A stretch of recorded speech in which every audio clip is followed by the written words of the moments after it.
Hey everyone, I'm Jeremy, but you can call me Deuce, and welcome to Deuce Roams. Today, I'm going to be going over my expenses for the month of January 2026 while living on the road full-time as a nomad. And I'm happy to announce that this is a new series that I'll be doing every month for the year 2026.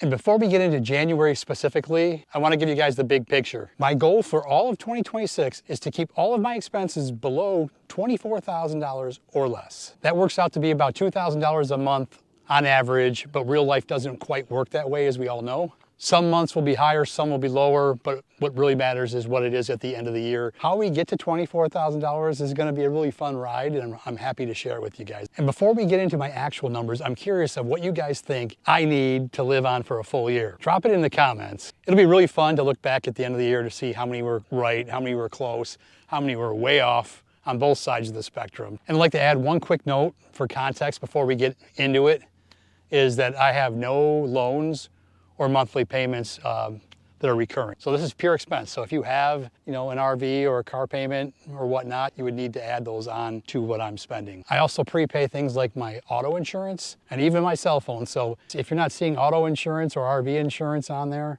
or my cell phone bill, it's because they're not due this month. And my RV insurance is once a year, my auto insurance is twice a year, and my cell phone is once a year. With that in mind, let's get into it. For the month of January, my target was $1,500.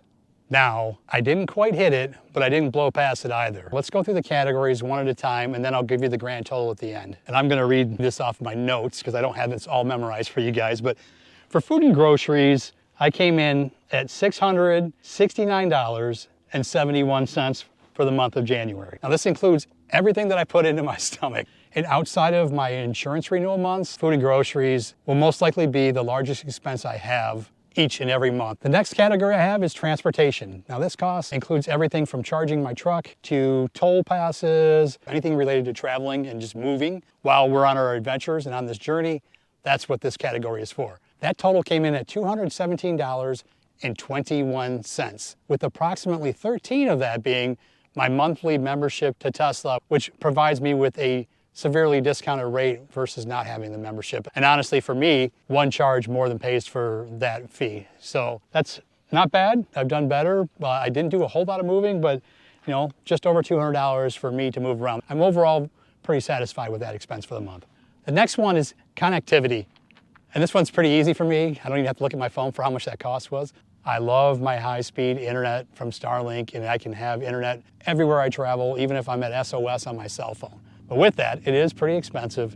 It's $165 a month for the Roam Unlimited plan that I have. And I have it mounted to my truck, so I'm actually able to use it while I'm driving too. So it's a guilty pleasure of mine, but for now, I'm continuing to pay for that. But this is an opportunity if I wanted to save money at some point in time. That's an easy way to cut $165 just by pausing my Starlink subscription if I wanted to. Not there yet, but if it push comes to shove and I need to really, really hunker down, that's one spot where I can look. Okay, the next one, health and wellness. Now this one obviously is related to my health. So the largest expense I have for the month of January regarding health and wellness is my medical insurance premium, which I obtained on the marketplace. So that premium was about $85 a month, but in total, my health and wellness expenses for the month of January was $110.58. The next category I have is another guilty pleasure one that I think many people have, whether they're living on the road or not. And it's something that you can easily control, but it's also hard because everything in the world is subscription-based. So for subscriptions, let's see what we have for subscriptions. My subscriptions came in at $148.89. Now that's basically Spotify, there's Sling TV, there's Netflix, there's Prime Video, there's other services. There's actually one that I saw an ad on Facebook and I decided to try it out. I didn't even know it was a subscription. It was like $1.50 to take this health evaluation online and they provide you with the results.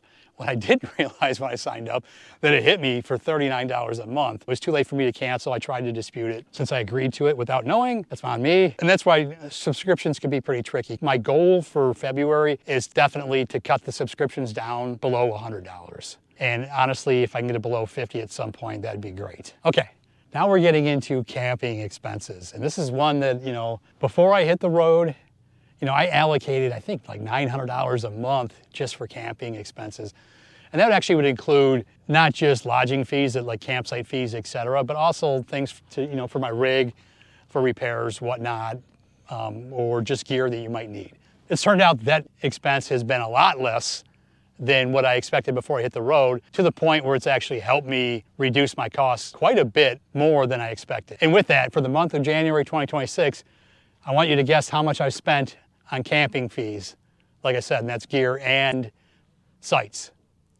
Well, I can tell you, it's the big goose egg, guys. I didn't pay a single dollar in camping fees for the month of January, and I'm looking to continue that for the month of February and also into the month of March. Now, from time to time, it's nice for me to get away from the free BLM, dispersed camping type campsites that I go to, and I might treat myself to an RV park if there's a spa or if there's hot tubs and pools, things like that. But I really keep that to a very tight minimum, because also I spend my winters on the west coast of the country, and there's a lot of open BLM land, but where I'm from in the Midwest and the East Coast, there's not a whole lot. There's some, but it's hard to find and it's not as open. So for me, when I'm back in the Midwest in the summertime, I'm spending a little bit more than I'd like on campsites, because there are some spots where I am having to pay for state parks or local campgrounds, or even county parks at that matter. It does feel good to know that the month of January and most of the months are zero, the big goose egg. And that's good when you're living on a tight budget. Okay, the next expense is miscellaneous, and I think we all have that. And it's just some expenses that, you know, you really can't categorize. They don't come around too often. They're maybe like once a year.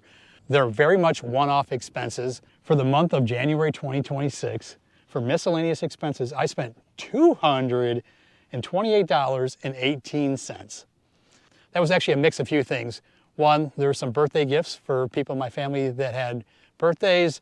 There were some Amazon packages that I ordered, and there's also some land that I own in Michigan that property taxes I was a little bit behind on, actually, and I had to pay. So not a lot. And actually, if you can tell, if that's lumped in the property taxes for my land is not that expensive.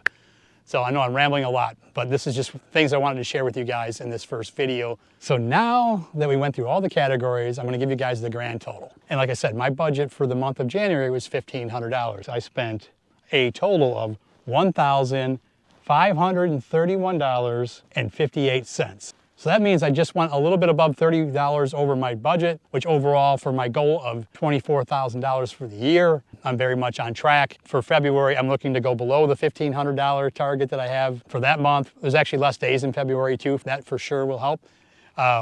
So I'm looking to actually gain a little bit and give myself a little cushion for the month of February. So we're going to keep track of the running total too. So it's not going to be just every month. And I expect after the next video, we'll be on track, below budget. If you like this video and you found it valuable and helpful, go ahead and hit like and subscribe. And before I go, remember to always roam free and explore more and spread good vibes everywhere, guys.